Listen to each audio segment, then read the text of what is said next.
Hey, young fella. All by yourself? Save the cheerleader, save the world. It's a phrase that probably sounds like gibberish nowadays, but back in 2006, it was synonymous with a series that was taking the world by storm. Heroes made a name for itself based on a very simple premise: ordinary people with extraordinary abilities. It's a show that was equal parts superhero story and soap opera, and as weird as it sounds to say, it's a combination that worked extremely well.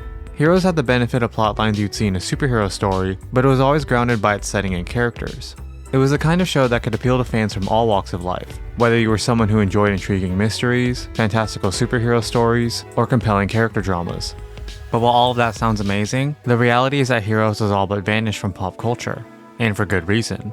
Heroes had an exceptional beginning, but almost everyone agrees the show slowly lost its luster over time. Nowadays, almost every conversation about Heroes goes something like this: "Oh yeah, the first season was awesome, but everything else, it kinda sucked." As for my own experience, Heroes is one of the first shows I remember getting really invested in. To this day, whenever I watch something like Gilmore Girls, The Good Place, or Trial and Error, my mind immediately goes back to Heroes.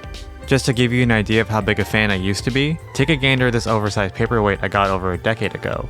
But even as a former fan of Heroes, I'd be the first to admit the show is littered with issues. Even as early as season 1, Heroes had messy plot lines, unsatisfying resolutions, and incredibly overpowered characters and abilities, just to name a few. And with every passing season, every single one of the show's issues began to take their toll. But in spite of the show's downfall, once upon a time, it was good. Some would even say great. And even though the entertainment landscape has changed over the years, there's still a lot to appreciate about a show like Heroes. There's a reason why it became a worldwide phenomenon. And yet, at the same time, there's a reason why that phenomenon is now an afterthought.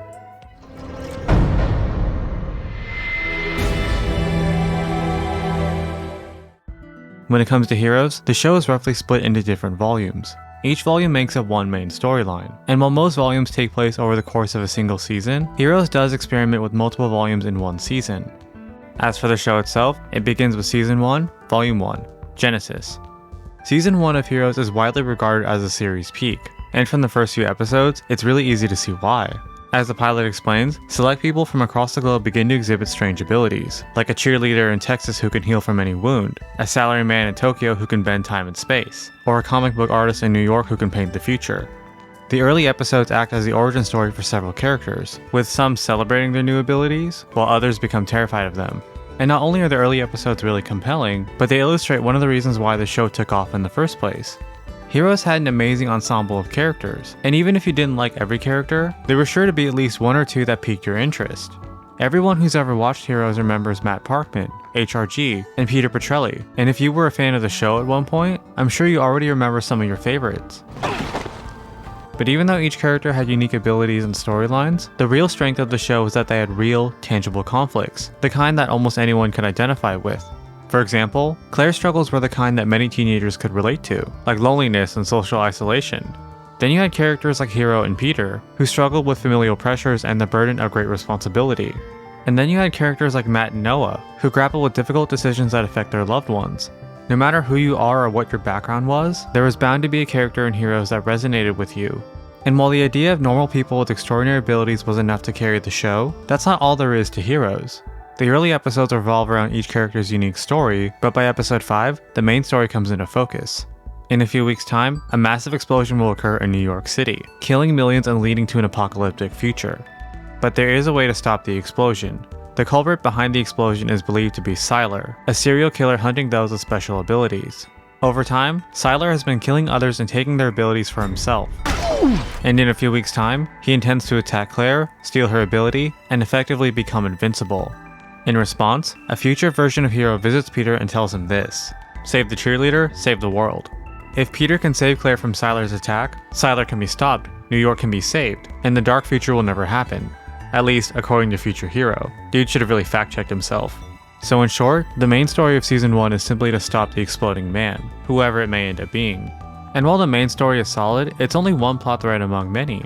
Heroes is typically made up out of one main storyline, and several smaller, character-specific storylines, many of which weave together. And many of the smaller storylines are just as good as the main plot, if not better in some cases. Hero's story is a classic tale of great power coming with great responsibility, and even though he has godlike abilities, he learns that even his powers have their limits. Mohinder's story involves coming to terms with his father's death and then working with the very person who killed him. And lastly, there's Noah and Claire's story, which is an intense drama involving secrets, lies, and a shadowy organization. Many of these storylines are so good, they could easily make up an entire show on their own. But part of what made Heroes so good was watching how these stories evolved and then blended together. Some storylines were naturally connected, like for example, Peter's, Claire's, and Nathan's. But then you had storylines that developed in unexpected ways, like how Nathan's story collided with Nikki's in Heroes. In Season 1, it felt like every character and storyline mattered, and while some storylines were more interesting than others, something meaningful happened in every episode. Some episodes had incredible plot developments, others had strong character development, and when everything came together, it made for some truly phenomenal television. Heroes was at its best when it was about ordinary people with extraordinary abilities, and you can see that on full display with episodes like Company Man. This episode served as a culmination of many storylines, and while the struggle with Ted is tense and exciting, the real heart of the episode is the family drama with the Bennetts. Company Man is where the entire family's secrets are revealed to each other, and after manipulating his family for the entire season, Noah is forced to leave his loved ones in order to protect them. At its core, Company Man is about a family being ripped apart by secrets and lies. But because Heroes is a show with extraordinary abilities, the superhero elements make the character drama even more exciting. Many storylines in Season 1 resembled murder mysteries, police procedurals, and coming-of-age stories, but they were all mixed with a dash of the extraordinary. You had a mystery with a superpowered serial killer, a police procedural with a mind reader, and a coming-of-age story with a time traveler. Heroes felt familiar and unique at the same time, and it made Season 1 an awesome experience from episode to episode. But as awesome as Season 1 could be, it still had its share of faults. While most of Season 1 is highly regarded, many would agree that the final episode is a little underwhelming. The entire season has been building to things like the exploding man, a showdown with Sylar, and everyone coming together to save the world. And while all of that is technically addressed, the final result is a little anticlimactic. The final showdown with Sylar consists of him getting bopped a few times, and then Hero teleporting in to shank him. And for a show about people with special abilities, you'd think the big showdown of the season would be a little more than a glorified slap fight. And mediocre action like the finale is an issue that would continue to haunt the show. Many action scenes later on are about on par with what we see in the Season 1 finale, if you were even lucky to see the fight. The reality is that good action scenes require extensive time and money, and while fans might have hoped for exciting fight scenes, Heroes just wasn't that kind of show. And the finale isn't the only area where the show falters. Some storylines in Volume 1 have better writing than others, and the dialogue in this season is about as cheesy as Kingdom Hearts. Just see for yourself. I'm talking about what you do, I'm talking about who you are. I'm talking about being special. Well, maybe being different isn't the end of the world. It's just who I am. You can't go alone. Kyrie, even if we're apart, we're not alone anymore, right? But in spite of all its shortcomings, Heroes Season 1 just honestly had so much going for it. Season 1 had an awesome premise, endearing characters, and well-paced storylines that kept you invested from episode to episode. And even though the final episode is a little underwhelming, the character moments in the finale are still solid. Matt and Nikki find their inner strength, Hero stops Sylar, and Nathan heroically sacrifices himself to save New York. But as good as Heroes Season 1 was, it raises another question. Where do you go from here? Season 1 of Heroes was not only really good, but it was fairly complete. There's a few lingering plot threads, and the season did end on a cliffhanger, but other than that, it was a complete story. For the show's future, the logical solution would be to just make a new story with the original cast. But while that sounds very simple on paper, reusing the original cast has its own set of issues. For starters, every character in Volume 1 had a complete story. Every character began the season with an internal conflict or dilemma, and by the end of the season, their stories were resolved. Peter and Hero fulfilled their destinies, Nathan's inner goodness overcame his ambition, and the Bennetts were able to come to a mutual understanding, and so on and so forth. Of course, the writing team could just create new storylines for the characters, but that's a lot trickier than it sounds, especially when you wrap up everything in such a complete way. And second, the other issue is that some characters are simply way too powerful. While characters like Claire and Nathan have fairly mundane powers, Peter, Sylar, and Hero are basically gods in mortal flesh. Peter and Sylar can copy other abilities, but through different means, while Hero can teleport, stop time, and travel through time. But while these powers are really cool, they're also beyond broken. In theory, nothing on God's green earth can ever pose a threat to these three, and they can feasibly solve every single problem in the entire series, by themselves. Their insane powers aren't problematic in Season 1, as both Peter and Hero spend the entire season learning how to control their powers. And in Sylar's case, he was the main villain of the season, and he needed to be powerful so he remained a constant threat. But as the show continues, these characters would present a massive obstacle moving forward. Because these three are so broken, the writers needed to invent new ways to weaken them or take them out of the story somehow. And as the series continued, these ideas would range in everything from amnesia, taking away their powers, or in Hiro's case, a brain tumor. Some of these solutions were more elegant than others, like how Peter is eventually nerfed into copying one power at a time. But Hiro and Sylar aren't as lucky, and their powers are a constant issue throughout the show's tenure. But even though bringing back the original cast had its own share of issues, the showrunner already had a plan in mind. In past interviews, the show's creator, Tim Kring, mentions that he originally planned for Heroes to be an anthology series, with every season featuring a new cast and new storylines. And for how season 1 ended, an anthology series would have been the perfect format for the show moving forward. Instead of worrying about how to handle returning characters, the writers could focus on something new and exciting, free from the limitations of past seasons. But as we all know, Kring's original vision never came to fruition. At some point, his original plans changed, and whether it was due to network interference, the fans' attachment to the original cast, or some combination of the two, Kring eventually abandoned the idea of making Heroes an anthology. Instead of featuring an all-new cast, Hero Season 2 would see the return of almost the entire original cast, and with it, a myriad of writing obstacles that would plague the show moving forward. But at the end of the day, Hero Season 1 is still a good season of television. It has a great combination of endearing characters, compelling storylines, and the best villain in the entire show. Season 1 is not without its issues, but it holds up remarkably well, and it's still worth revisiting over a decade later.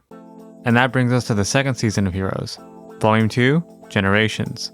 Season 2 is generally considered to be where Heroes fell from grace, for one reason or another. Volume 2 doesn't begin where Volume 1 ended, but rather with a time skip.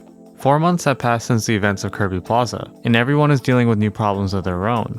In feudal Japan, Hiro ends up meeting his childhood hero, only to find out he might not be as heroic as he thought. Meanwhile, the Bennetts have moved to California and attempt to live ordinary lives, with very mixed results. Mohinder's story involves a deadly virus called the Shanti virus, while Matt, Nathan, and Angela are dealing with a mysterious assassin. And lastly, Peter gets sent to Ireland, with no memory of who he used to be. These aren't the only storylines in Volume 2, but they demonstrate one of the issues that led to the volume's lukewarm reception. Volume 2 of Heroes is very aimless for the first few episodes, and while it does eventually build into an overarching story, the main story in question doesn't come into focus until over halfway through the season. Around episode 7, Peter accidentally travels into the future, and it's revealed that a viral outbreak has killed most of the world's population. His girlfriend is then taken away by the CDC, and as Peter travels back to the present, he becomes determined to prevent the outbreak from happening. So in summary, the real main story of Volume 2 involves the Shanti virus, a morally grey faction called the Company, and Adam Monroe, a villain who's revealed to be both the founder of the Company and Hero's former partner in feudal Japan. And there's nothing wrong with this storyline in the slightest. Adam is pretty cool as far as villains go, and the main story actually builds off the world building in Volume 1. In Volume 1, the Company was introduced as this dark organization with flexible morals, and it makes sense to explore their history in more detail. The only real issue with the main story is that it takes a while for all the pieces to actually fall into place.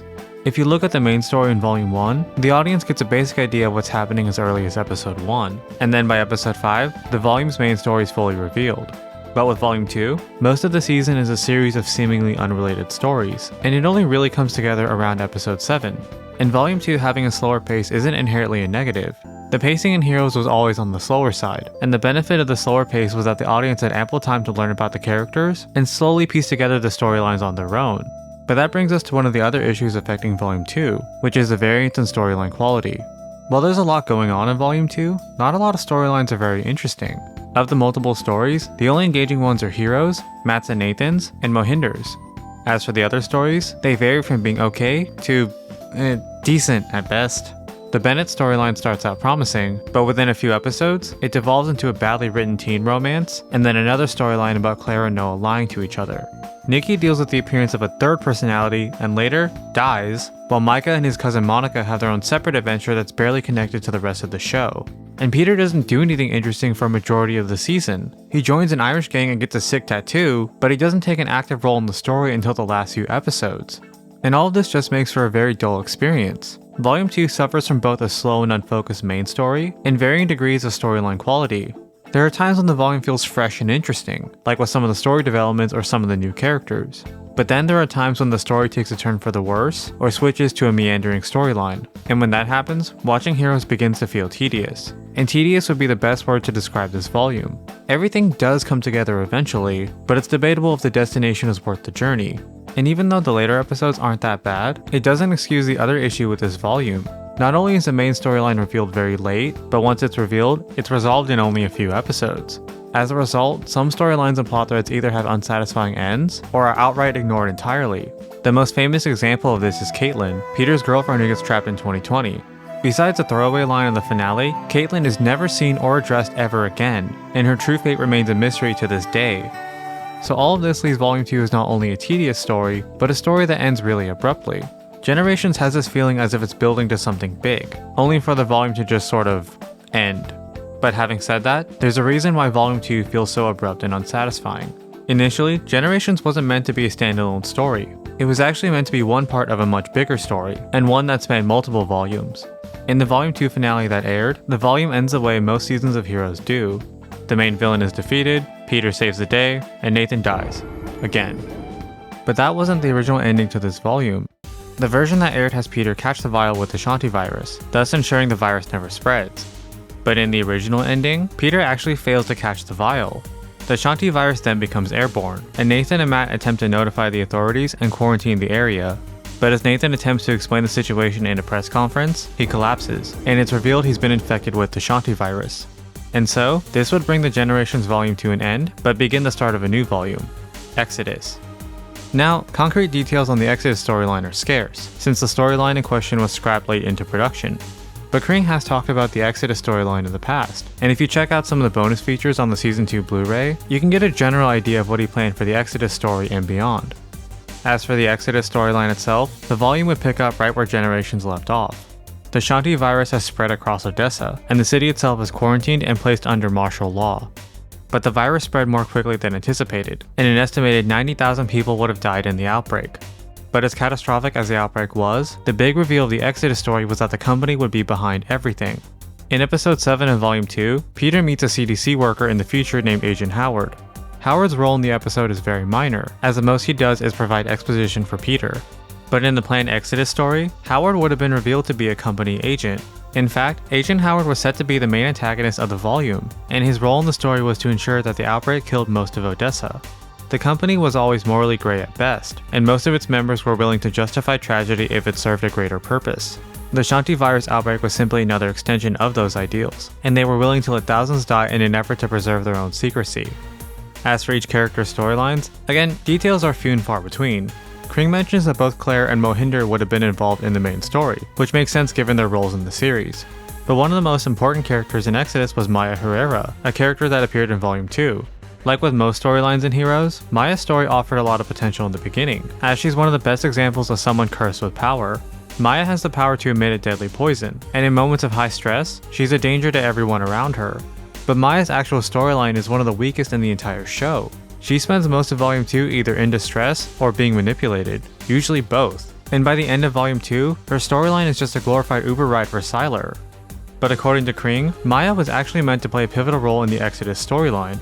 As everyone was struggling with the outbreak, Maya was meant to use her powers to destroy the virus, thus stopping the outbreak for good. And even though I admit to not being the biggest fan of Maya's character, this would have been such a good ending for her story. Maya's story began with her powers causing a tragedy, and if she were able to use her powers to save lives instead of taking them, her entire storyline would have came full circle. As for the other characters, it's hard to say what might have happened. Some of the untold stories on the Blu-ray explore what could have happened, like for example, Hero falling into depression after failing to stop the outbreak. As for the rest, your guess is as good as mine. And in addition to each character's unique story, the Exodus story also had ramifications for the story moving forward. The first volume of Season 3 is titled Villains, but as Kring explains in various interviews, Villains was actually meant to be the show's fourth volume. Again, details on the original villain storyline are practically non-existent, but there are hints based on the untold stories and the production team's comments about future plot points. From what it seems as if Exodus was meant to serve as both the follow-up to Generations and lead directly into Villains, with the series slowly exploring the true dark sides of the company. But as we all know, none of this ever came to pass. While Exodus was intended to be the follow-up to Generations, the entire storyline was scrapped late into production, and the reason for this is because of an incident that affected many shows around the late 2000s, the writer's strike. The writer's strike began on November 5th in 2007, and it wouldn't end until the following year on February 12th. The reasons behind the strike were fairly understandable, as around this time period, the entertainment landscape was changing. People were buying less DVDs, they were watching less cable, and streaming was on the rise as a means to watch new content. So to make a long story shorter, the Writers Guild of America, which included film writers, television writers, and everyone in between, came together and approached the alliance of motion picture and television producers. The Writers Guild demanded fair wages in response to this new entertainment landscape, and the two factions wouldn't come to an agreement until months after the strike began. But even though the writer's strike was a massive victory for writers everywhere, the strike itself also affected many shows around the 2007-2008 time period. For example, shows like Lost, The Office, and How I Met Your Mother all experienced shorter seasons because of the strike. In some cases, the effects weren't too drastic, as was the case with shows like How I Met Your Mother. But the strike affected some shows worse than others, with Heroes being one of the most famous examples. Like with most network TV shows, Heroes received a full 24-episode order for Season 2, and instead of making the entire season consist of one story, Heroes Season 2 would have consisted of 3 stories. But by the time the writer's strike happened, only 11 episodes of Season 2 were completed. The writer's strike threw a massive wrench into the production team's plans, and as time went on, Kring and the team were faced with a choice. They could go ahead with the intended story plan, which includes the Generations, Exodus, and Villains volumes. Or they could cut their losses, scrap the Exodus story, and end Generations as a standalone story. And it goes without saying that we all know which option Kring picked. Obviously hindsight is 2020, and while many would debate on whether or not Kring made the right call, there's no denying that it was a very difficult position to be in. The writer's strike complicated the entire debacle, and the mixed reception of Season 2 probably didn't help. But the fact that Exodus was scrapped explains why Season 2 feels the way it does. It feels slow, aimless, and ends abruptly, and the reason why it feels that way is because Generations was never meant to be a standalone story. Hero Season 2 was meant to be this grand, multi-volume story, and we only got one part of that story. And because the Exodus storyline was scrapped, it left many storylines and plot threads in a weird place. Instead of Maya saving the world and becoming a true hero, she ends up being one of the weakest additions to the entire show. Caitlyn's fate will forever remain a loose end, and she'll always be remembered as the girlfriend Peter just forgot about. And because there's no Exodus story, the villain story had to be redone from the ground up. Generations and Exodus would have led directly into Villains, but without the Exodus story, the villain storyline lost an entire volume's worth of build-up. In the end, the story of Heroes Season 2 might be remembered as one of TV's greatest what-ifs. Everything about the Exodus storyline sounded amazing, and the idea of a 3-part story involving Generations, Exodus, and Villains sounded incredible. But good ideas are a dime a dozen, and as awesome as the Exodus story sounds, Kring and the writers could have easily botched the execution. We'll never really know what could have happened, and the most we can do is focus on what actually did happen. And in the grand scheme of things, there's no denying that Heroes Season 2 is far from perfect. While the writer's strike explains some of the season's problems, it doesn't excuse all of them. Storylines like Siler's and Peter's don't have the best writing behind them. And even though the volume was meant to be one part of another story, it's still an issue that the main story isn't fully revealed until over halfway through the volume. Volume 2 isn't the worst the show has to offer, but it's definitely not the best either. It's a noticeable step down after Volume 1. And while the initial ideas are brimming with potential, it's just that, potential. Hero Season 2 ended up being another victim of the writer's strike, and sadly, it's not the only one. And after that lengthy section, we arrive at the 3rd season of Heroes, and the first of its 2 volumes. Volume 3, Villains. As I mentioned earlier, the Villains volume was originally meant to be a follow-up to Exodus, and based on the details in the Season 2 Blu-ray, the Villains story was meant to focus on the company's fallout after Exodus. But since Exodus was scrapped, the Villains story had to be revised for the updated Heroes story. It's unclear as to what exactly was rewritten, but based on what little information is available, it's clear that something changed from the original story. As for the final result that is the current Villains volume, it's a complete mess. While Volume 2 is considered to be where Heroes fell from grace, Volume 3 is almost a point of no return. In the Season 1 section, I mentioned how one of the bigger hurdles for the show was trying to figure out new storylines for the returning characters. Heroes was never meant to feature the same cast every season, and that became more and more apparent over time. You could see how the writers struggled in some places with Season 2, like how Claire and Noah retreat similar story beats that went through in Volume 1, or how the Petrelli brothers don't really do anything significant for most of Volume 2. But Volume 3 is where you can sense the writers are just throwing ideas at the wall. Volume 3 has everything from retcons, messy plot lines, and a reliance on story crutches that were already overused before. The main plot of this volume is this convoluted mess of 3 different storylines, which includes a gang of supervillains, a formula that gives normal people abilities, and an apocalyptic disaster. According to future Peter, the formula is one of the dominoes that will eventually lead to the end of the world, which would have been a serviceable enough plotline. Except by this point in the show's life cycle, this would be the 3rd time the show revolved around a dark future. The future being a main driving force was fine in Season 1 and tolerable in Season 2, but by Season 3, it's lazy and exhausting. And the future events bleed into the character storylines as well, as characters like Peter, Hiro, and Matt become motivated by what they see in the future. In Peter and Hiro's case, it comes off as repetitive, and in Matt's, it's just a contrived mess all around. Peter and Hiro at least have abilities related to the future, but in Volume 3, Matt, the telepath, goes on a literal vision quest, gains the power to see the future, and spends the rest of the volume being a creep to a complete stranger, all because he saw them together in the future. Matt's entire storyline this volume can be summed up as, hey, we're soulmates. Source, dude, just trust me. And while Peter, Hiro's, and Matt's storylines are lackluster, the other characters aren't much better. Nikki is revealed to have not one, but two secret sisters. Mohinder takes drugs and starts turning into Cell, and Sylar begins the first of his many arcs about self-discovery and redemption. And the real icing on the cake is the main antagonist, Arthur Petrelli. His ability allows him to absorb the powers of others, and he's one of the strongest villains in the entire series, if not the strongest. And as someone with so many ties to central characters, you'd think the volume would be rich with compelling character drama. But like with most cool ideas in Heroes, all that potential just goes out the window. I've watched the show more times than I care to admit, but I couldn't tell you a single thing about who Arthur is as a person. He mostly exists as this big, imposing wall of power, as if he took Volume 1's Sylar, but took away everything that made Sylar interesting, like backstory and motivations. While Heroes Volume 2 is guilty of being slow and boring, Volume 3 is just a train wreck. There's a lot of different storylines going on, but somehow, none of them are interesting in the slightest. Many of this volume's titular villains are shallow and one note, and the formula storyline amounts to characters chasing MacGuffin after MacGuffin, and in some cases, actually becoming the MacGuffin. Like with Season 2, Volume 3 was yet another casualty of the writer's strike, and it's a mystery as to what the original storyline would have looked like. But even though Volume 3 was affected by the writer's strike isn't a free pass to excuse every problem with the show. The strike didn't force the writers to make nonsensical storylines, introduce blatant retcons, or write an antagonist with less personality than a Fire Emblem avatar. Volume 2 might have been the beginning of the end for Heroes, but Volume 3 is where the show really faltered. Volume 3 does have its positives, like the Eclipse two-parter that shakes up the power dynamics of the show, Daphne's dynamic with Hiro and Nando, and an honest attempt to make Claire a more proactive character. But these positives are few and far between. Everything from the main story to the subplots are either contrived, lazy, or uninteresting, with the worst of the volume being all three at once. Volume 3 of Heroes is the lowest point of the show so far, and while it does still have some high points, this is one instance where the negatives far outweigh any positives. And after the mess that was Volume 3, the second half of Season 3 begins the start of a new storyline. Volume 4, Fugitives. While Volume 3 was arguably Heroes at its lowest, Volume 4 is actually an amazing breath of fresh air. Volume 4 picks up where Volume 3 ended, with Nathan revealing the existence of evolved humans to the US president. Nathan then enlists the help of Noah and a mercenary named Emil Danko, and the three begin a nationwide hunt for evolved humans.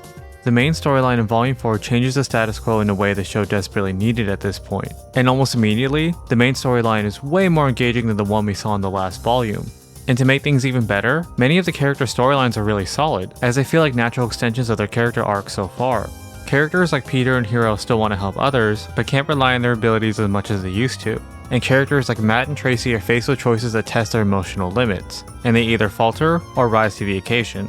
As for the antagonist side, Nathan finally takes the mantle of a major antagonist, which is something the series has hinted at before. And even though Noah goes through a similar storyline we saw in past seasons, he's put through so much pressure that he actually loses almost everything he once fought to protect. I know Volume 4 is still far from perfect, and like just about every volume in Heroes, Volume 4 has its share of repetitive writing, retcons, and contrivances. And like every season finale before it, the final episode is yet another finale where the world is at stake, the Petrelli save the day, and Nathan dies. For real this time. But even though Volume 4 has its faults, there's also just way more there that's worth experiencing. Fugitives has a lot of fantastic character moments, like Claire and Nathan bonding in Mexico, Tracy sacrificing herself to save Micah, and Peter defeating Sylar not with raw power, but with sheer cleverness. But you didn't think I took that one from you. While it doesn't come quite close to the overall quality of Volume 1, Volume 4 is such a relief after 2 mediocre seasons of Heroes. It has everything from interesting story developments, meaningful character moments, and a much tighter pace compared to past volumes. It was a solid, honest attempt at good storytelling, and while it still has its issues, Volume 4 remains one of the best volumes of Heroes so far. And that brings us to the final season and final volume. Season 4, Volume 5, Redemption. While Volume 4 is largely an improvement over past volumes, Volume 5 is the very definition of hit and miss. This volume has some really strong parts, and when you're watching certain storylines unfold, you're reminded of how good heroes can be. But then the season continues, and you're left wondering why you even bothered to keep watching in the first place. As for the positives, the real highlight of this volume is Peter. His past experiences have left him cold and jaded, and while he's no longer the wide-eyed idealist from Volume 1, there are hints of that empathy and compassion still inside him. His arc in Volume 5 involves opening up and allowing himself to feel again, even if doing so is painful. And some of the other storylines are just as interesting. Hero goes on a quest to right all his wrongs, no matter how big or small, and Matt attempts to take care of his family while waging a mental war with Sylar. But even though some of these storylines are pretty interesting, almost every positive aspect of this volume has a negative right beside it. As engaging as Peter and Hero's stories are, Claire and Noah's stories are slow, boring, and follow the exact same beats they did in past seasons. And while Sylar's dynamic with Matt is pretty fun, his actual storyline this season is yet another arc about self-discovery and redemption. And then there's a new character, Emma, who actually has one of the sweetest storylines in the entire show. Emma is a deaf hospital worker who develops sound-based abilities, and at first, she's worried that something is wrong with her. But later on, she's able to form friendships with Peter and Hero, and through them, she learns that these powers aren't curses, but blessings that can bring joy to others. But as much as I like Emma's storyline, honestly, it's barely relevant to the main storyline of this season. And speaking of which, the main storyline of this volume is easily the biggest issue with it. Volume 5 revolves around a carnival of evolved humans, all led by the enigmatic Samuel Sullivan. Samuel's carnival is a home to evolved humans with nowhere to go, and as the season continues, it becomes clear that Samuel seems to have his own agenda. But even though the carnival is the main source of conflicts in Volume 5, the carnival itself is actually really underdeveloped. Despite the carnival being filled with so many different kinds of characters, we only get to know a whopping 4 of them. Samuel, the main villain, Dollar Store Flash, Dollar Store Naruto, and Lydia, whose power is literally this. My emotions! My emotions! As for Samuel himself, he's not the worst main villain of the series, but he's nothing special either. He's way more lively and colorful than past villains, which isn't exactly saying much, but still. But what really brings Samuel down are his main motivations. Samuel spends most of the season gathering followers in order to enhance his own abilities, and from what it seems, he intends to create a new world where evolved humans can live in peace. But as the season comes to a close, Samuel's true motivations are fully revealed. Samuel's real motivation was to build the perfect fantasy world for a former lover, and man, I wish I was joking. It's such a lame reveal, and I can't even believe it when I say it out loud. Episode 15 is when all of this is revealed, and the episode culminates in Samuel finally explaining everything to his ex. Understandably, she pieces out, which causes Samuel to throw a temper tantrum and concoct an insane plan, where he intends to murder hundreds of innocent people on live television. So while the idea of a superpowered carnival sounds awesome on paper, in reality, we're left with a poorly developed cast of characters, and a main villain with the mentality of a teenage boy. And by the end of the volume, redemption just makes for a very uneven experience. Individual parts of redemption are really good, even great, but this volume overall is weaker than the sum of its parts. Every time you find something to like about this volume, there's something else that makes you roll your eyes. Samuel and his carnival are really solid ideas, but the execution of those ideas is shaky at best. Sylar and Nathan have great resolutions, but by this point in the series, this is the second time Sylar's gone through a redemption arc, and like the fourth time Nathan's died. Peter, Hero, and Matt get creative storylines, but then the Bennetts get the exact same story they always get.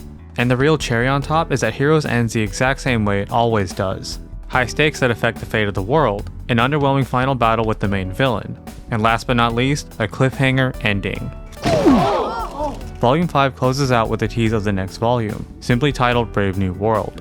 Volume 5 ends with Claire revealing the existence of evolved humans to the world, and whatever storyline Volume 6 would entail, it was bound to explore the effects of this world-shattering event. However, Heroes Volume 6 never happened. By this point in the show's life cycle, it's been on a downward spiral for some time now, and after years of poor reception and low ratings, Heroes was finally cancelled in Season 4. And honestly, by this point it seemed like a foregone conclusion. The show's glory days were long gone, and by the time Season 4 ended, each season was plagued with things like repetitive character arcs, forced melodrama, aimless storylines, underwhelming resolutions. I'm sure you get the idea by this point.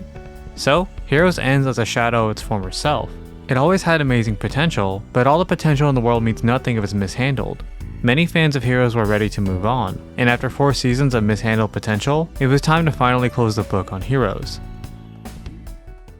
At least for a few years. Heroes Reborn premiered in 2015, and it served as both a reboot and a continuation of the original series. Reborn picks up years after Season 4, and the general public is now aware about the existence of evolved humans. There was a time period where evolved humans could live normal lives, but after a cataclysmic explosion, they're now forced back into hiding. Reborn marked a return to the series' roots, and while featured a few returning characters, the show expanded to include a few new ones as well.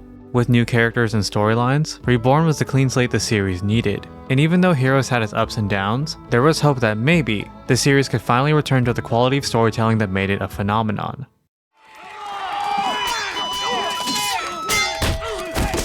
And I'm sorry to report that this was not the case. I'm gonna be completely honest, Heroes Reborn is a total dumpster fire. It's not the return to form fans were hoping for, and honestly, it's more like a collection of the entire show's worst qualities. The main storyline of Reborn follows similar plot points we saw in past seasons, like another shady company with mysterious goals, and more time travel. And while the main plot isn't anything special, the other storylines aren't much better. In Heroes Reborn, Noah's story involves searching for Claire and investigating the evil company yet again. In the meantime, the other stories involve a VTuber searching for her father, a dollar store Batman story that goes absolutely nowhere, and last but not least, overpowered Petrelli twins who are destined to save the world. The only story worth a damn is with Luke Collins, a man who hunts down evolved humans out of revenge, but later learns he has powers of his own. But Zachary Levi's charisma isn't enough to carry the entire season, and a vast majority of Heroes Reborn is a chore to watch. The new characters have less personality than the Plunger and Mrs. Maisel, and many returning characters show up and then die within a matter of episodes. Some of them don't even get to die on screen. Every storyline across the board is chock full of awful pacing, forced drama, and contrived writing, and by the end of the season, the story escalates into yet another world-ending threat. I really wish I had more positive things to say about Heroes Reborn, and even though I lost interest in the show over time, part of me was hoping that Reborn had some redeeming qualities. But Heroes Reborn was just another reminder of why the show fell apart in the first place, and by the time the credits rolled on the final episode, I found myself wondering who Heroes Reborn was for. Heroes Reborn isn't very inviting to newcomers, and if you're a fan who fell out of love with the show, Reborn isn't going to magically draw you back in. And if you're a former fan who simply want a closure on this universe, Heroes Reborn is going to leave a sour taste in your mouth. Heroes Reborn doesn't actually close the book on this universe. Instead of a proper conclusion, Heroes Reborn has the audacity to end with another f***ing cliffhanger. I'm sure Heroes Reborn has its fans, and even though I was very critical with it, it's not the worst season of television out there. Probably. Some of the new powers in Heroes Reborn are pretty cool, and there are moments when you can see hints of what made the original show so good. But at this point, I'm beginning to sound as repetitive as the actual show. Every mediocre season of Heroes has good ideas, creative powers, and moments of greatness, and time again, every season fell short. Heroes Reborn could have been a true return to form, but if we're being honest with ourselves, the odds of that happening were astronomically low. If anything, Heroes Reborn was exactly what we should have expected. Heroes has been on a downward spiral for years now, and Heroes Reborn was just another season that continued the trend. If fans expected anything better than mediocrity, well, that's on us. And by the end, I'm not completely sure how to feel about Heroes. There's a lot to love about the show in spite of its shortcomings, but at the same time, there's no denying the show had many issues, even during its best season. And even though the show has its problems, the production team doesn't deserve the entire blame. The 2007 writer's strike affected many shows, and Heroes just so happened to be one of its worst victims. The writer's strike directly affected seasons 2 and 3, and even though the show had its good moments, it never fully recovered after that. But even if you take the writer's strike out of the equation, you're left with a messy season 4 and an abysmal attempt at a reboot. Many of Tim Kring's original ideas sound amazing on paper, like his original vision of Heroes being an anthology, or his original storylines for season 2 and beyond. But the reality is that any idiot can come up with good ideas, and good ideas are nothing without the execution to back it up. At the end of the day, Heroes has one strong season to its name, and every season after that ranges from decent to absolutely atrocious. It's possible that Kring's original ideas would have been amazing, but it's also just as likely that the show would have crashed and burned anyways. And it's a real shame that Heroes experienced such a steep decline. It released just before the dawn of the MCU, and back then, a show about normal people with powers was such a fresh idea for serialized television. And even if you compare Heroes to modern counterparts, there's still so much that sets it apart. The characters were interesting and relatable, the storylines were really unique, and it was a show that could be as creative as a superhero story and be as endearing as a character drama. And yet, the show was simply too ambitious for its own good. I mentioned how Heroes was both a superhero story and a soap opera, and while that duality is what led to the show's success, it's also that same duality that led to its demise. The longer Heroes continued, the more it began to take on the worst qualities of both superhero stories and soap operas. It slowly became as crazy and convoluted as the worst superhero stories, and slowly became as melodramatic as the worst soap operas. there is potential for the show to become a true classic. And if things were different, I'm sure Heroes could have been regarded just as highly as other shows of its time period. But ultimately, it could never live up to its potential. Heroes is doomed to be remembered as a show with an amazing season 1, and then a steady decline after that. And while I do gain some pleasure from complaining about the show, looking at how Heroes fell from grace is just disheartening. The initial mystery and intrigue slowly disappeared, only to be replaced with convoluted storytelling and awful retcons. Characters like Matt and Siler went through so many different arcs, which included character growth and character progression. And Noah and Claire went from being one of the best parts of season 1 to spending every following season repeating the same basic story. And somehow, in spite of every single one of the show's issues, it still had one last chance. If Heroes Reborn turned out to be a critical success, there was a chance that Heroes could respark public interest and finally find itself back in the limelight. But Heroes Reborn was anything but a success. Instead of getting fans excited about Heroes again, all it did was remind them of why the show failed in the first place. Heroes was very lucky to even get a second chance, and while the odds of another revival aren't high, it's not zero either. Someday Heroes might return for yet another season, but I do sincerely hope that Reborn is the last we see of it. Heroes had its time in the sun, and instead of a sequel or reboot, I think the most we can hope for is a spiritual successor. While the superhero landscape is way more saturated than it was decades ago, there's still a place for a series like Heroes. Heroes was always about ordinary people with extraordinary abilities, and that very notion is at the bedrock of all great storytelling. And even though Heroes was riddled with problems, many of the show's ideas still hold up today. Heroes rose to prominence because of many reasons, like interweaving plotlines, a creative range of abilities, and deeply relatable characters. If another story followed in the footsteps of Heroes, that kind of story could easily thrive in the modern age of television. Assuming it doesn't make the same mistakes, of course. Heroes might not have had the smoothest journey, but it's easy to forget that at one point, it was something extraordinary. And someday, my hope is that talented writers will look at Heroes, build off its foundation, and go on to create something even more extraordinary.